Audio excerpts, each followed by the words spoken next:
Assalamualaikum warahmatullahi wabarakatuh.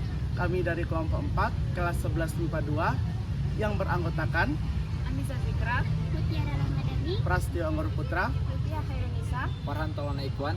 Kami akan menceritakan biografi para pahlawan. Selamat menyaksikan.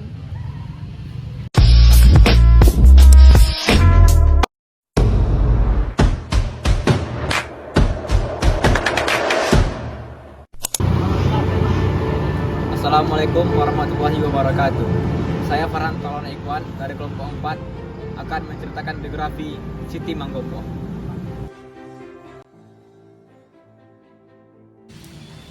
Siti Mangkopo atau biasa disebut dengan Mandeh Siti merupakan pahlawan dari Sumatera Barat. Siti Mangkopo lahir di Lubuk Pasung, Agam, Sumatera Barat pada tanggal 1 Mei 1880. Siti Mangkopo merupakan anak dari Sultan Tarik dan Mak Kepap. Siti Mangkopo merupakan istri dari Hasik Bagendo Mage, dan Siti Mangkopo dikenal sebagai pahlawan perang Belasting. Pada tahun 1908, Siti Mangkopo melakukan perlawanan terhadap ekonomi Belanda dengan sistem pajak uang. Sistem Belasting dianggap tidak sesuai dengan adat Minangkabau karena tanah adalah kepunyaan kaum Minangkabau. Pada tanggal 16 Juni 1908, tentara Belanda kewalahan menghadapi wanita perempuan Minangkabau satu ini. Oleh karena itu, tentara Belanda pun meminta bantuan kepada tentara di luar negari Minangkabau. Perang ini pun disebut dengan Perang Belasting. Dengan strategi yang telah diatur oleh Siti Mangkopo dan para pasukannya, Siti Mangkopo berhasil menewaskan 53 tentara pasukan Belanda dan berhasil memenangkan perang tersebut. Siti Mangkopo pernah mengalami tekanan batin. Tekanan batin yang ia alami antara lain ialah antara ia ragu dengan jiwa keibuannya pada anak-anaknya dan jiwa ingin membela masyarakat Minangkabau. Pada akhirnya, Siti Mangkopo pun keluar dari tekanan batin tersebut dan ikut membela rakyat Minangkabau dalam peperangan itu. Siti Mangkopo pada akhirnya wafat pada tanggal 22 Agustus 1965 di Gasan Padang, Pariaman, dan dimakamkan di Taman Makam Pahlawan Siti Mangkopo di Lubuk Basung, Agam, Sumatera Barat. Dari biografi tersebut, kita dapat banyak mengambil pelajaran. Salah satunya ialah kita harus mandiri dan tak boleh bergantung pada orang lain. Tugas kita sebagai pelajar, kita harus menghargai dan meneruskan perjuangan para pahlawan dengan cara belajar dengan rajin untuk masa depan bangsa kita ini. Sekian, terima kasih. Wassalamualaikum warahmatullahi wabarakatuh. Assalamualaikum warahmatullahi wabarakatuh. Saya Prastio Anggur Putra dari kelompok 4 ingin menceritakan biografi Dr. Sutomo. Dr. Sutomo atau Subroto merupakan pahlawan nasional yang pertama di Indonesia, yaitu organisasi Budi Utomo. Lahir pada 30 Juli 1888 di Ngepeh, Loceret, Nganjuk, Kerisirinan, Hindia Belanda. Wafat pada 30 Mei 1938 di Surabaya, Jawa Timur, Hindia Belanda. Ia mengganti namanya menjadi Sutomo pada masa dia menduduki sekolah menengah. Sulistina lahir pada 25 Oktober 1925 dan wafat pada 31 Agustus 2016, merupakan istri dari pahlawan nasional Sutomo. Ia merupakan seorang perawat di Palang Merah Indonesia pada masa Perang Kemerdekaan. Ia menikah dengan Bung Tomo dan dikaruniai oleh 4 orang anak. Ayahnya bernama Raden Suwaji yang merupakan pegawai Pangreh yang berpikiran maju dan modern. Sedangkan kakeknya bernama Raden Ngabih Singawijaya atau dikenal sebagai Kiai Haji Abdurrahman. Dari kakeknya, Sutomo belajar untuk menjadi seorang yang taat beragama, rajin beribadah, dan berpikiran teguh. Pada masa Perang Kemerdekaan, ia menikah dengan Bung Tomo dan dikaruniai oleh 4 orang anak. Pada tahun 1903, Sutomo menempuh pendidikan kedokteran di School of Landing van Insolens, Artsen, Batavia. Bersama kawan-kawannya di Stovia, Sutomo mendirikan organisasi yang bernama Budi Utomo, didirikan pada tahun 1908. Pada tahun 1913, ia lulus dan bekerja sebagai dokter pemerintahan di berbagai daerah di Jawa dan Sumatera. Pada tahun 1917, ia menikah dengan seorang perawat dari Belanda. Peran penting Dr. Sutomo dalam Perang Kemerdekaan Indonesia yang pertama menjadi anggota aktif dalam organisasi BPUPKI dan PPKI, ikut serta dalam mengusulkan dasar negara, menjadi ketua panitia perancangan kecil Undang-Undang Dasar, dan mendirikan pergerakan nasional yang pertama, yaitu Budi Utomo. Untuk itu, marilah kita mengenal jasa-jasa para pahlawan yang telah memperjuangkan negara ini sebagai wujud rasa cinta dan penghormatan kita kepada mereka. Sekian, terima kasih. Assalamualaikum warahmatullahi wabarakatuh. Saya Mutia Khairunisa dari kelompok 4 akan menceritakan biografi tentang Sukarni. Sukarni Kertodiwirjo lahir di Blitar, Jawa Timur pada tanggal 14 Juli 1916. Dia merupakan anak keempat dari 9 bersaudara. Dia digelar sebagai Bapak Pahlawan Nasional Indonesia yang disematkan oleh Presiden Joko Widodo pada tanggal 7 November 2014 kepada perwakilan keluarga di Istana Negara Jakarta. Dia sekolah di Mardasiswo di Blitar, semacam taman siswa yang didirikan oleh Ki Hajar Dewantara.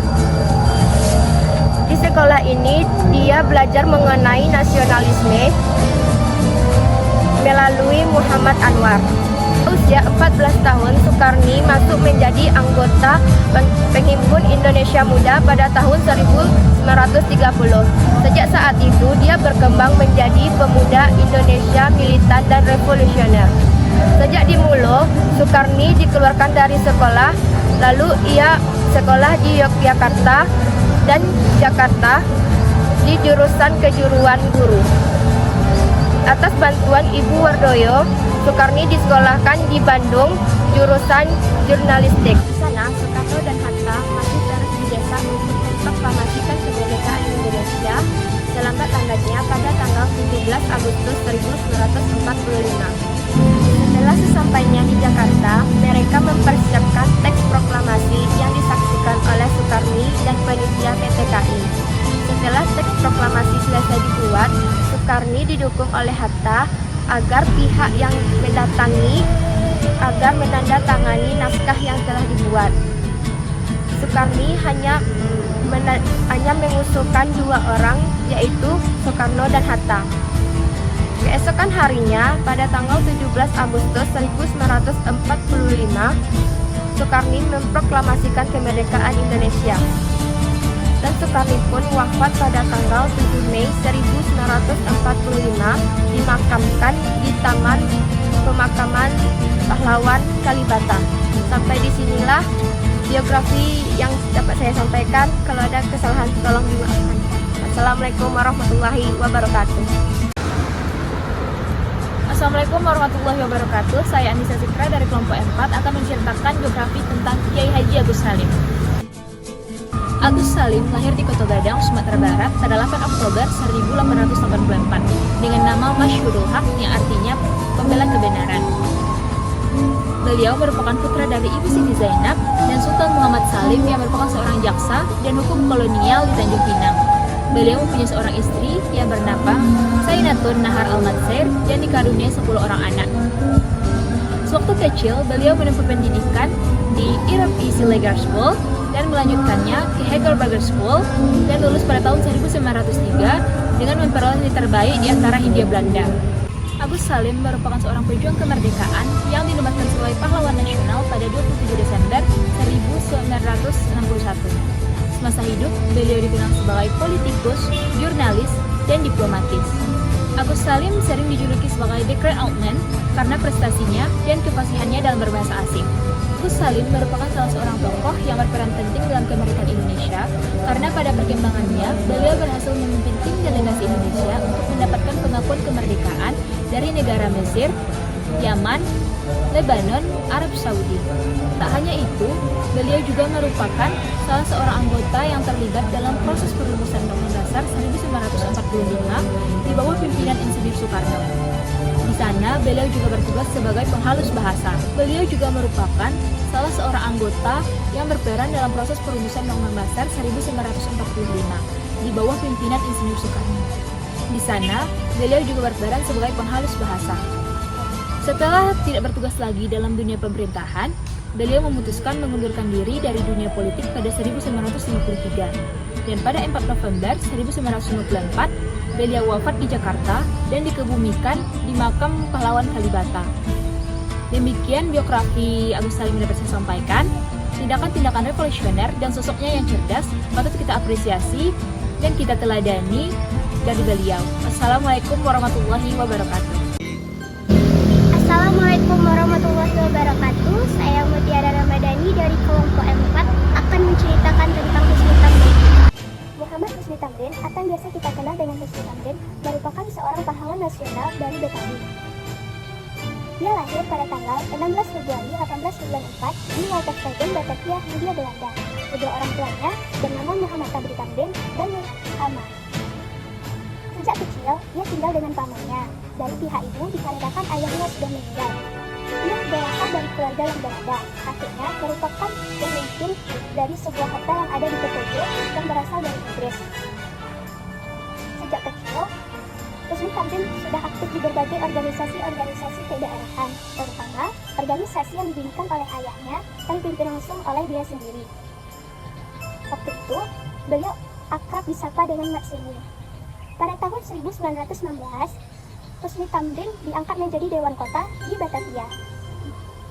Semenjak saat itu, ia berusaha memperjuangkan kehidupan rakyat pribumi agar mendapatkan kehidupan layak, terutama di daerah Betawi. Pada tahun 1927, ia diterima di anggota Foxtrot dan di sana ia memperjuangkan bahasa Indonesia agar dapat digunakan dalam sidang tersebut. Ia juga mendirikan Gerakan Rakyat Indonesia atau disebut dengan Gerindo. Partai Gerindo bersifat kebelandaan tetapi juga masih memperjuangkan rakyat Indonesia. Husni Tamrin dikenal sangat berpengaruh besar pada dunia sepak bola karena dia menyumbang 2.000 gulden untuk mendirikan lapangan sepak bola agar dapat digunakan oleh rakyat pribumi. Husni Tamrin pun menikah dengan perempuan yang bernama Huzayyana bin Malik, namun tidak ada informasi yang mengatakan berapa jumlah anak mereka. Akhir hayatnya, Husni Tamrin pun meninggal. Sebelum meninggal, ia sempat mendapatkan tindakan kekerasan dari Belanda, yaitu adanya penggeledahan secara paksa yang dilakukan oleh polisi rahasia Belanda atau disebut dengan PIB. Husni Tamrin sempat melakukan perlawanan, tetapi tidak diindahkan oleh Belanda. Akhirnya, rumahnya dijaga ketat dan tidak ada yang boleh keluar masuk tanpa seizin Belanda tersebut. Dari informasi sumber mengatakan bahwa Husni Tamrin meninggal dunia karena bunuh diri, tetapi adanya dugaan bahwa beliau dibunuh. Nah, dari tokoh tersebut kita dapat meniru sifatnya yang rajin dan ketekunannya dalam berorganisasi.